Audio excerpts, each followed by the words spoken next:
Money is not real, at least in the way you most likely think it is. I recently read this book, and since the 1970s, money, fiat currency, has been disbanded from gold. It was disbanded from the gold standard on purpose by a third party, not the government, the Federal Reserve, on purpose, so it can be more ethereal. It can literally be printed out of thin air and inflated as a form of power and control. Not good or bad, but it's good to empower yourself with reality. What is the reality of money? What is the reality of the tool and the resource that is money? How did it come to be, and how does it move, and how does it operate? Because ultimately, there is a fruitful, loving, abundance lens on money, and there is a scarcity, limited lens around money. And ultimately, we absorbed from our childhood, from like 0 to 8 and 8 to 16, how to operate through osmosis, through our environment, how to act and how to behave, our pattern of behaviors and our pattern of emotions when it comes to the tool and the resource that is money, and a pattern of beliefs that are ingrained inside of us. So empower yourself with the reality. Read this book, Creature on Jekyll Island. The material reality is that money is printed of thin air. It's currently fiat currency. It is not banded to anything that is material, literally ethereal, and it is an energetic extension of the way that human beings derive value, where our decision-making processes of what we buy, where we see value, that's where money flows.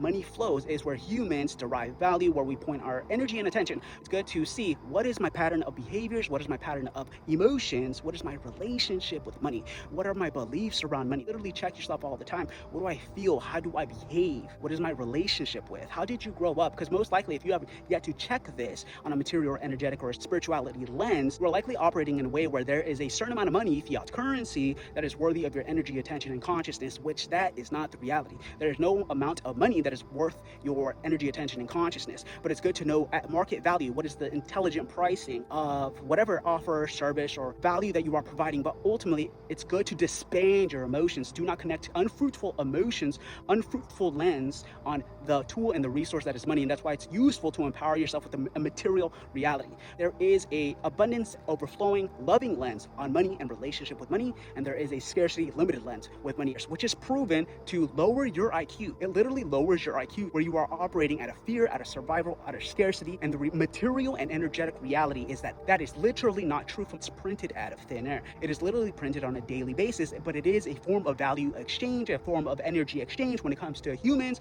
and how we collaborate together and live together. Most human beings, we grew up in an environment where money was not abundant, because that is literally like the 5, 3, and the 1%.